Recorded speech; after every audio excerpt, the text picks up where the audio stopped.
Next up we have wireless earbuds.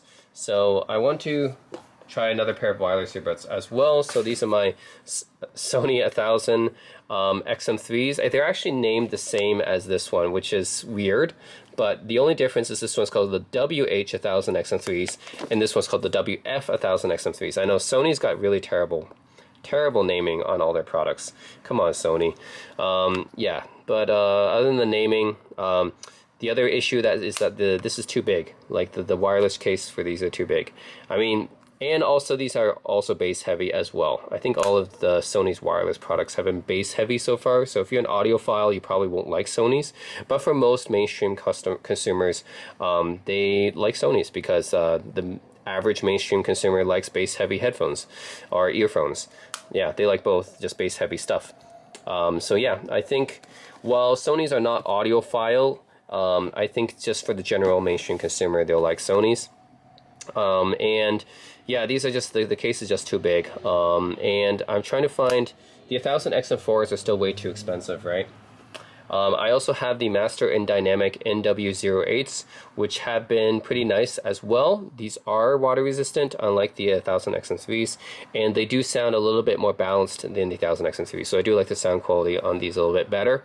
But I have so many wireless devices, so it's really a pain to have to pair multiple, pair the same pair of headphones or earbuds to multiple devices. You basically have to unpair it first and have to pair it to another device. That's why I thought, okay, I'm using this for my laptop right now. I need another pair of wireless headphones to pair to my phone because I don't want to bother with unpairing and pairing again with multiple devices. That's really annoying to me.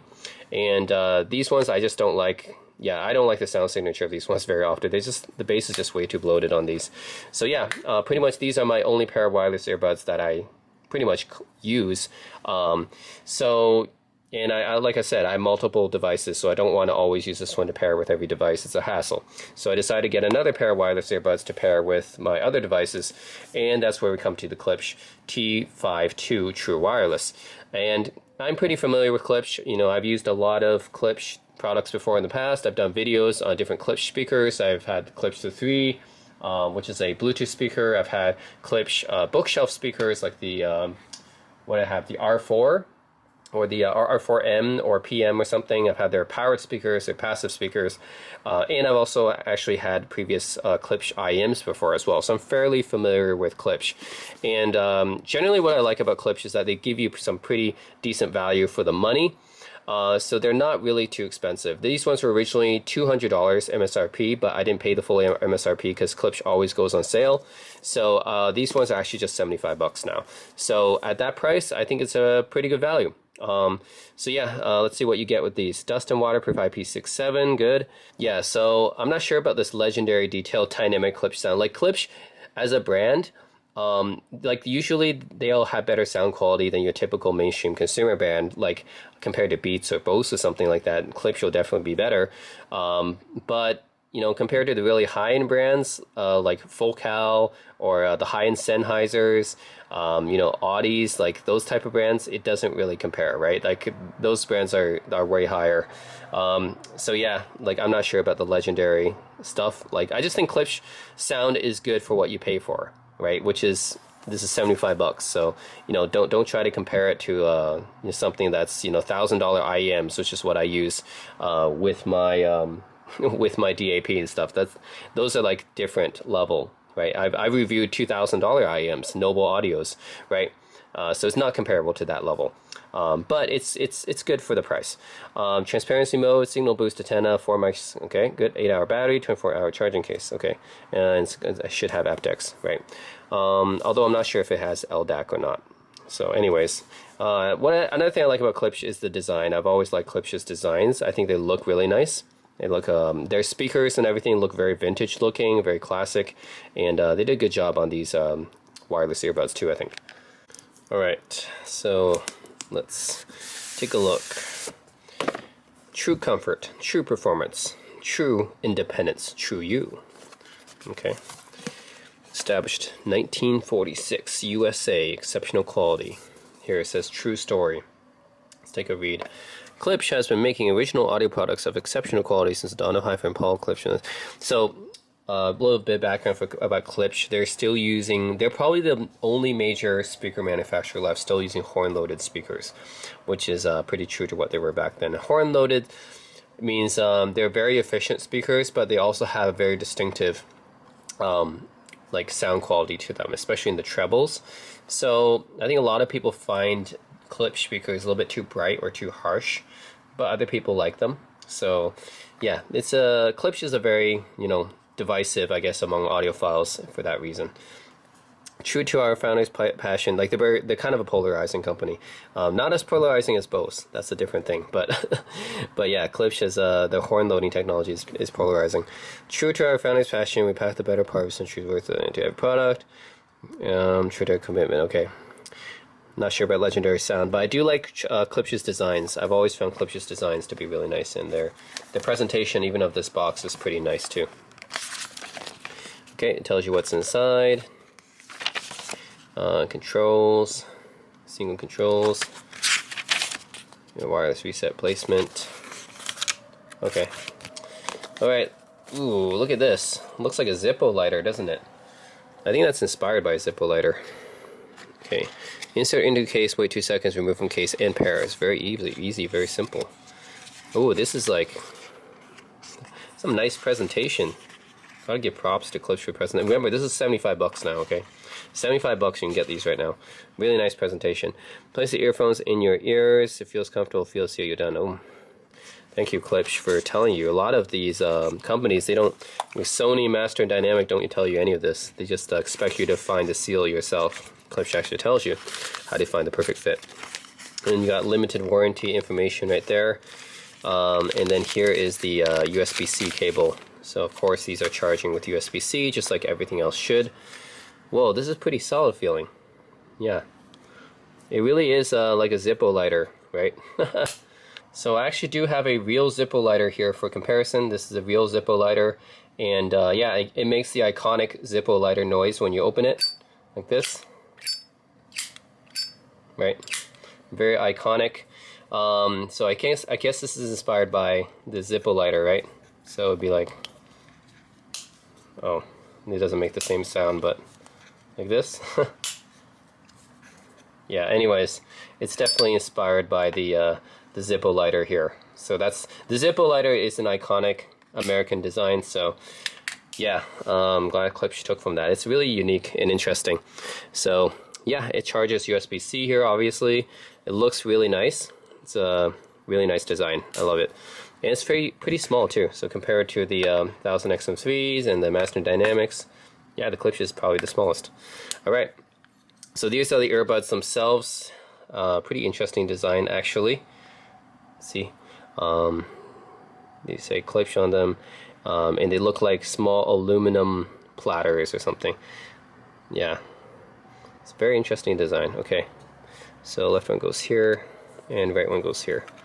So okay, so this is what they look like inside the Zippo case. The Klipsch Zippo case, but this is the T5 II case right here. Okay, it's putting it here, and yeah, I'm going to charge it, and then I'm going to tell you guys a little bit about my impressions with it, so stay tuned. Alright, so having listened to the Klipsch T5 IIs for a bit, I guess I can give my verdict on the sound quality. First of all, we have to talk about the controls. I mean, just look at how many controls you have to kind of remember, right? One thing is, at least it's not like the Sonys, whereas the Sonys, like this, you have to like touch it, right? And that's really kind of annoying. I really don't like touch controls. It's very finicky. So yeah, it's the same thing with their over-ear headphones as well. It's just like, man, it's so easy to get those wrong, right? But at least Klipsch doesn't really have touch controls here. It actually does have physical depressible buttons. So yeah, these buttons here, you can actually physically depress them, so they're not just touch. You can actually push them down, which makes it a bit easier. So yeah, it's pretty complicated for controls, but at least they have the physical buttons you can press down and not just touch controls like the Sony does, which I really don't like, actually. Okay, so the sound profile of the Klipsch T5 IIs, I think that the bass is a little bit too bloated for me. Like, it has a lot of bass, and it's just kind of overpowering. I have actually the same feeling about the Sony 1000 XM3s as well. It's just the bass is a little bit too much, and it overpowers the rest of the frequency. So The trebles are there; they're present. And Klipsch is actually well known for their trebles, right? For the speakers and everything. People call Klipsch's trebles a little bit too bright or too harsh sometimes. So I think it could be a little bit too bright and too harsh on these earbuds as well. But they're definitely, the trebles are definitely like a little bit extended, but the bass is just too extended, and it sounds a little bit muddy for me and like a little bit veiled as a result. The mids are a little bit recessed, so I can't hear the vocals that well on a lot of tracks, or the mid-range, because the bass is just kind of, it's too bloated. So it's just kind of overpowering the vocals. And the trebles are there, but basically all you can hear is you can hear the really high trebles, and you hear the bass and the sub bass, and really that's it. And it pretty much just overpowers the mids. So I feel like it's not very well balanced, you know. So yeah, compared to the Sony 1000XM3s, I think the compared to the Sony 1000XM3s, I still like the trebles on the Klipsch. I think it has a little bit more detail, but it might be a little bit too much for some people. I think that both of them have a little bit too much bass. I would say that the Klipsch should probably sound a little bit overall better than the Sonys, but I don't know. Like, I don't like either of them actually. Like, I feel like the Master and Dynamic MW08s just blow both of these out. Like, it's just way more balanced, more detailed. Yeah, I just don't like the fact that on both the Klipsch and the Sonys, the bass is just a little bit too much, and just overpowers the other frequencies. So that's pretty much how I feel about it. A little bit too much bass. And the trebles are there, but yeah, it could be a little bit harsh and too bright for some people. And yeah, it's just the upper mids and the mid-range in general, but the upper mids especially, and the highs are not very present. But overall, the sound quality is pretty good, especially for the price. I think the Master and Dynamic MW08s are still overall more balanced, but it's not really fair to compare because the Master and Dynamics are $150 and $300 MSRP. The Klipsch's are pretty much half the price of the Master and Dynamics. They're $75 and $200 MSRP, so it's not really fair to compare. I think overall the Master and Dynamics are still more balanced though. But the Klipsch's are very good for the price. So yeah, just like with other Klipsch products, I think if you, for $75, you pick this up, it's pretty much better quality than any other wireless earbuds at the same price range, I think. So yeah, Klipsch is a very strong contender, I think, at its price point. Just like for all their other products, definitely you could do much, much worse than Klipsch. Now, is it the best sound quality ever? No, but again, you know, just at this price, it's still very good value. You're still getting very good sound quality for the price, and that's really what Klipsch has always been about. So that's it, guys. Just want to talk about these two, the Sony 1000XM5s, finally upgraded from my old Sonys, and then getting another pair of true wireless earbuds to pair with my other devices, which is Klipsch T5 Mark IIs. So that's it, guys. Let me know if you have any questions and leave them in the comment section below. And as always, thanks for watching. And you know what? Like the amount of detail and soundstage for these are pretty decent actually. For $75, I mean, I'm actually kind of surprised. It's actually pretty good. So yeah, it's not going to be the biggest wireless soundstage. Not going to compare with, you know, any high-end IEMs, nothing like that. But for the price, right? it's $75. You can get it online right now. It's very, very good for the price. So I think it's pretty much better than any other pair of wireless earbuds you can find at this price point. So that's it. The Klipsch T5 II True Wireless. I have to say, for the price, it's very good. Very good value. Just like with most other Klipsch products, I think they're very strong for the price segment that they compete in. And that's not to mention the aesthetics as well. I mean, look. Klipsch has always made really nice looking products, and this is no exception. I mean, it looks like a classic Zippo lighter, and that makes the look really unique, right?